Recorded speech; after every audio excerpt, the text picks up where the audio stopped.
Good morning, I'm here at the new property and we will be building the floor for the new cabin today.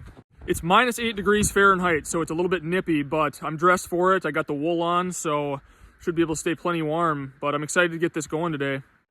I'll go ahead and shovel out my building supplies there and we'll get this floor built. What a pretty spot for a cabin, huh?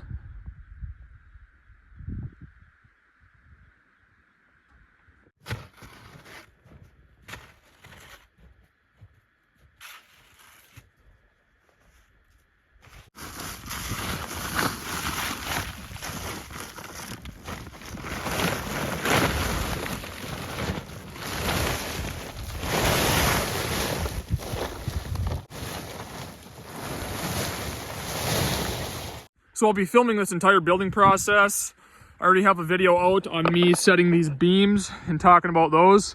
I'll put a link to that video in the description. And then what I'll do is I'll put every video in order in the description. So if you go to the description throughout the series, you'll be able to watch it in order. So the beams were one video and the pads for the foundation.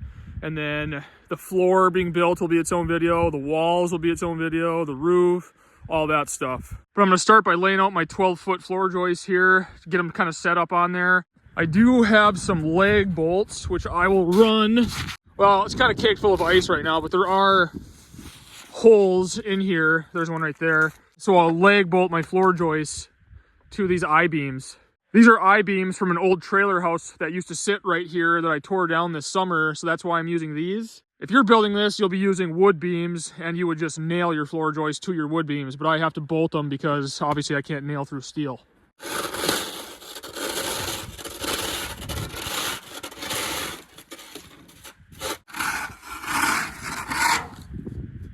So the cabin will be 12 foot by 20 foot long. So the first thing I'm gonna do is cut all of my floor joists at 11 foot 9 inches, because then I'll have a rim joist on both sides. And you know, one 2x6 is 1.5 inches thick, and I'll have one on each side, which equals 3 inches. So by cutting all my floor joists at 11 foot 9 inches, when I put my rim joists on, that will come out to exactly 12 feet.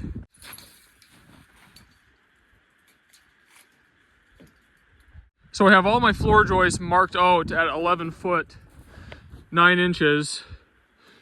They're all laid out, so I'll grab my skill saw, just run right down the line and cut all these quick, and we'll have our floor joist done. Yeah, I am excited to get this done because this is going to be beautiful during the winter. And I have a network of trails cut back in here too, so we can snowshoe them or ski them if we want. Be a lot of fun.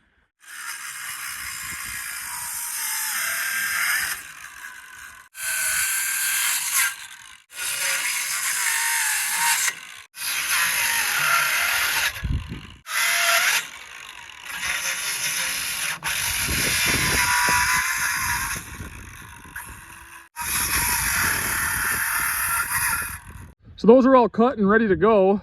These will be 16 inches on center. I'm going to get my rim joist going here.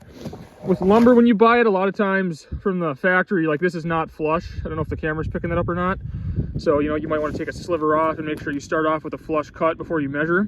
And these are 10-foot boards, but they're really like a little bit longer than 10 foot. They're like 10 foot and a half or 10 foot and a quarter. So I'm going to cut my rim joists at exactly 10 feet. Because there'll be 2 of them on each side, which will give me my 20 foot.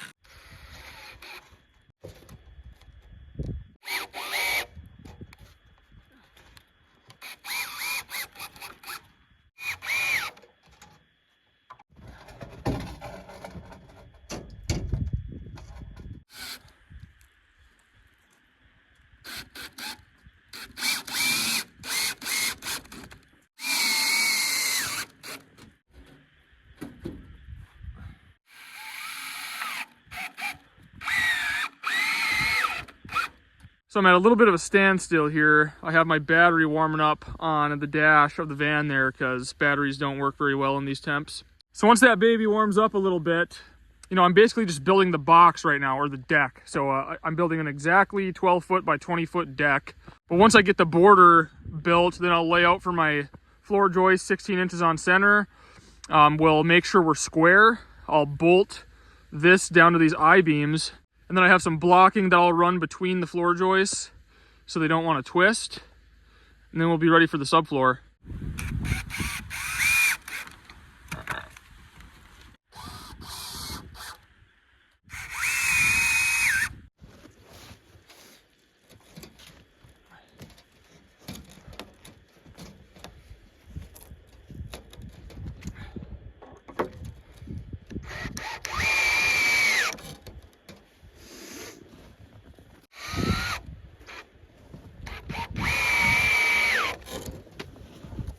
So I have my box built, and I'm gonna slide it over where it belongs. I just did this so it was easier. But I'll move it over. I'm gonna lay out for my floor joists so that they're all 16 inches on center.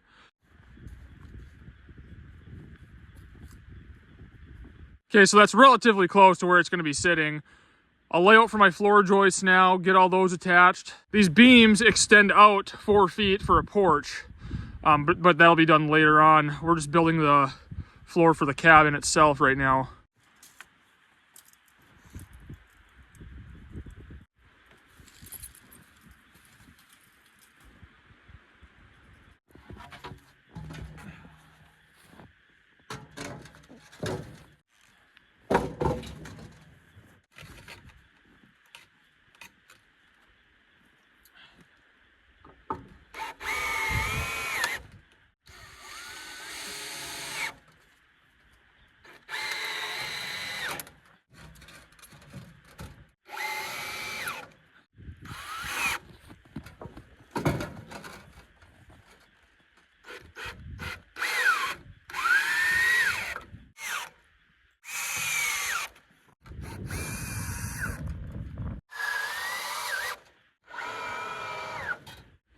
So we are done with the floor framing. So now I'm gonna check for square. So I'll measure from corner to corner, diagonal measurements, make sure both measurements are the exact same. That means I'm square. And then I'll go ahead and do my blocking between the floor joists, and that prevents the floor joists from twisting over time.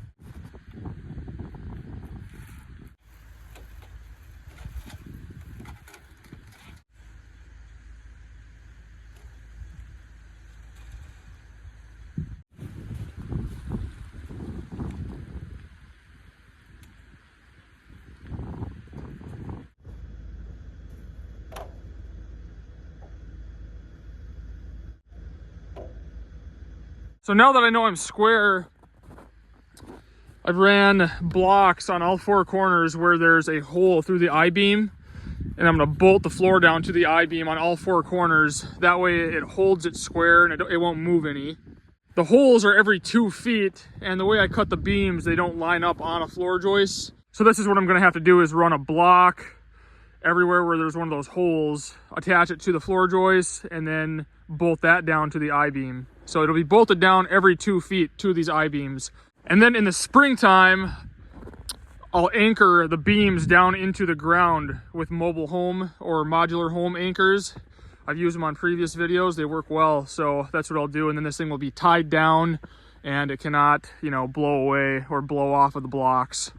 So this is what I'm using, a leg bolt with a washer on it. And that's gonna bolt my floor down to this I-beam. If you were using wood beams, you wouldn't have to do this. You would just toenail your floor joist down into your wood beams, toenail them on each side. I have to do this because I can't nail into the I-beam, so that's the only reason I'm bolting this to it.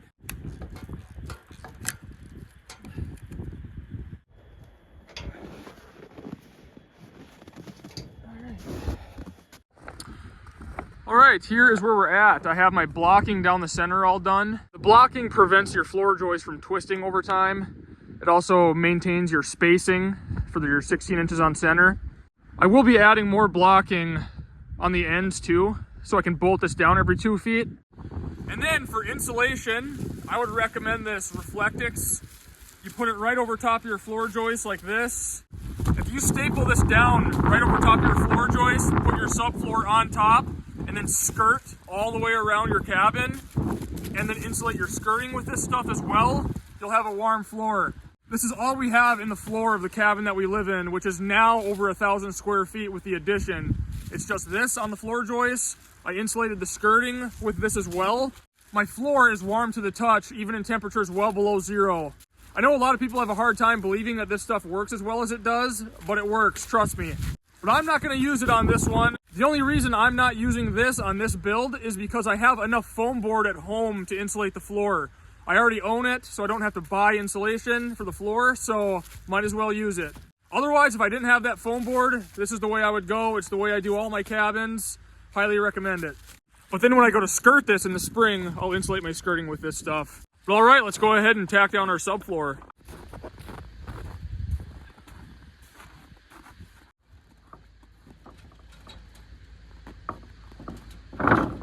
All right, I don't have these first two sheets tacked down yet, but as you can see, I'll be left with a 4-foot piece here. So I need to cut one of these sheets in half, and then I'll start on this end with the next sheet. That way where these seams meet right here, they're staggered. You don't want like one continuous seam all the way across your cabin.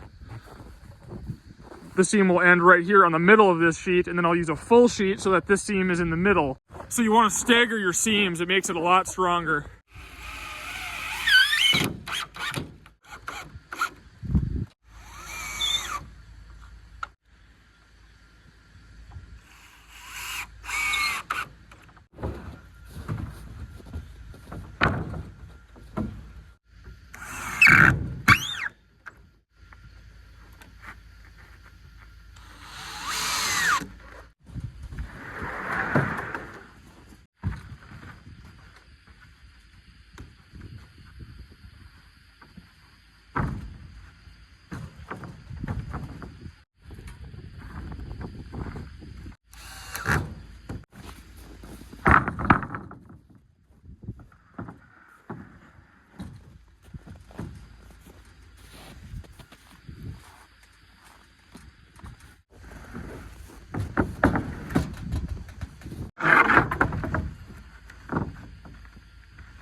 There's the floor for the cabin, so we have a perfectly square 12-foot by 20-foot platform to build on. I have to finish screwing down the plywood, but all my batteries are dead. The cold zaps them real quick. The sun's gone down and the wind's picked up, so it is definitely very cold. I'm happy I got this done today, though. It's nice to have the floor done. We're starting off square, level, so it's a good feeling. So next time I come here, I just have to finish screwing down the rest of the subfloor. I'll have to finish bolting it down to the beams, which isn't too big of a deal, but yeah, all my batteries are dead, so I can't really do anything else. But I'm glad I got everything framed up and the subfloor on. It's pretty sweet. So the floor is all 2x6 framing, 2x6x12, 16 on center spacing, blocking down the middle. I will finish blocking the ends next time I come. I'll finish bolting this down, and that's it for the framing. And then it's just, you know, screwing on the subfloor. That's all there is to it. And then you can see my seams are all staggered, so I don't have any continuous seams. So keep in mind, this is an off-grid cabin in the woods. It shouldn't cost tens of thousands of dollars. We're just trying to get a nice, comfortable little cabin up, something to keep us out of the weather, keep us warm, keep us cozy. If I was building a bigger cabin or a nice house or something, I would use better materials. You know, I'd use the tongue and groove, you know, subfloor and all that, but I use 3/4 inch OSB plywood for the subfloor. That'll work just fine for this. This is just a very simple cabin in the woods. So keep that in mind throughout the build here, because, you know, we don't want it to cost a ton of money. It's gonna perform fine. It'll keep us out of the weather. It'll keep us warm on days like today when it's, you know, minus 12, minus 20 some wind chills. Keep us dry, and it'll be structurally sound. Those are the main things, and it'll look nice. So that's gonna do it for this video. I'll be doing the walls next, so we'll be framing up the walls. I'd like to sheet the walls as well in that video. We'll see, but we'll for sure have the walls all framed up next video. Windows all framed in, the door, so it'll be pretty sweet.